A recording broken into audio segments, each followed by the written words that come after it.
இந்த video delete ஆகிறதுக்குள்ள ஃபுல்லா பாத்துங்க. டிவிக்கு ஆட்சிக்கு வரதுக்கு சோசியல் மீடியாக்கு மட்டும் எவ்வளவு செலவு பண்ணிருக்காங்க உங்களுக்கு தெரியுமா? ஆதாரத்தோட இந்த வீடியோல சொல்லியிருக்கேன்.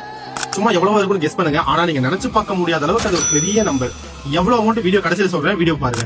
தி காமியூ மேக்ல டிவிகே அண்ட் ரூட் மோபியை பத்தி ஒரு ஆர்டிகல் சப்மிட் பண்ணிருக்காங்க. டிவிக்காக வேலை பார்த்த கம்பெனிஸ் ஜேபேக், ஜான் ஆரோக்கியம் அவர்களோடது, ஐபேக், பிரசந்த் கிஷோர் அவர்களோடது, voice of common, Aadhav Arjun அவர்களோடது. இது போக 6 டிஜிட்டல் ஹப், 4000 எம்ப்ளாயிஸ், அது போக Insta influencers north and south side, அது போக நியூஸ் சேனல்ஸ், இன்ஸ்டா இன்ஃபுளூசர்ஸ்க்கு எவ்வளவு பே பண்ணிருக்காங்க அப்படிங்கறத இந்த வீடியோல சொல்றேன். வீடியோ பொறுமையா பாருங்க. இதுல ஐபேக் பிரசந்த் கிஷோர் அவரோட சேலரி மட்டுமே கிட்டத்தட்ட 300 கோடி. போன எலெக்ஷன்ல டிஎம்கேக்கும் பிஜேபிக்கும் வேலை பார்த்தாரு.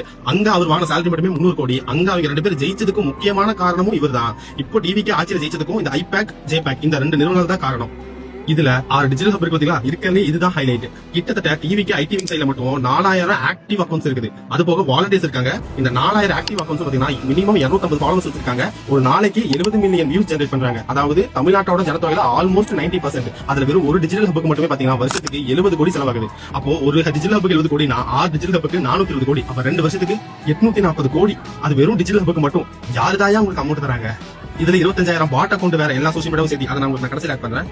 அடுத்து இன்ஸ்டால 6000 ஃபாலோவர்ஸ் இருக்கிற ஒரு பேஜுக்கு மாசம் 20,000 டிவிக்கு சேர்ந்து பே பண்ணிருக்காங்க. 6000 ஃபாலோவர்ஸ் இருக்கிறவங்களுக்கு 20,000 பே பண்றாங்கன்னா அப்ப லேக்ஸ் அண்ட் மில்லியன்ஸ்ல ஃபாலோவர்ஸ் வச்சுக்கிறதுக்கு எவ்வளவு பே பண்ணுவாங்க நீங்க நினைச்சு பாருங்க.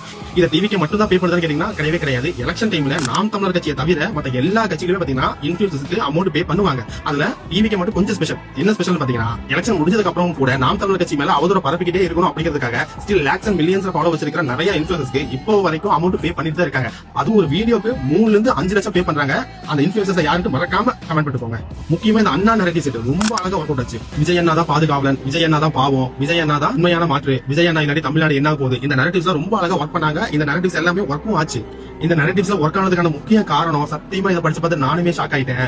திரு விஜய் அவர்களை ஃபாலோ பண்றது 64% பெண்கள் மட்டும்தான். அதுவும் 24 இருந்து 34 வயசுக்குள்ள இருக்கிற இளம் பெண்கள் மட்டும்தான். சோ அவங்க தான் கண்டிப்பா ஓட்டர்ஸாவும் மாறி இருக்க முடியும். சோ மேஜர் ஓட்டும் பாத்தீங்கன்னா டிவி கேக்கு பெண்கள் சைடுல இருந்து அதிகமாவும் வந்திருக்குது.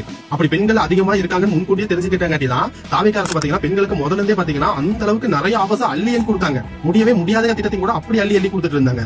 பட் அது இப்ப நிறைய ஃபியூச்சர்ல மேபி பார்க்கலாம். 64% பெண்கள் தான் டிவி கேக்கு அதிகமா வாக்கு போட்டுருக்காங்க. நான் கூட பசங்க தப்பா நினைச்சேன். Sorry boys. இதை விட ஹைலைட் குழந்தைகளை சைக்காலஜிக்கலா மேனிபுலேட் பண்ணதான். இதுல ரொம்ப அதிகமா பாதிக்கப்பட்டதும் பெண்களும் குழந்தைகளும் தான். ஏன் பாத்தீங்கன்னா அவங்க தான் ஈஸியா எமோஷனலா ஈஸியா ஏமாத்திட முடியும். அப்புறம் ஒரே மாதிரி கமெண்ட் எல்லா பேஜ்லயும் போட வச்சாங்க. அதுக்கு எக்ஸாம்பிள் பாத்தீங்கன்னா ஐயா திரும்ப தான் லாஸ்ட் கன்க்ளூஷன். 2 வருஷத்துல ஒரு கட்சி 3000 கோடி செலவு பண்ணி ஆட்சியை கொடுத்துருக்குன்னா அந்த கட்சி அந்த 3000 கோடி எடுக்க பாக்குமா இல்ல உங்களுக்கு நல்லது செய்ய பாக்குமா? அப்படி 3000 கோடி செலவு பண்ற அளவுக்கு திரு விஜய் அவர்களுக்கு சொத்து கிடையாது. அப்போ திரு விஜய் அவர்களுக்கு டிவி கட்சிக்கு அவ்வளவு பெரிய அமௌண்ட் கொடுத்த பிக் ஷாட்ஸ்ல யாரு? பிஜேபியா இல்ல கார்ப்பரேட் கம்பெனிஸா?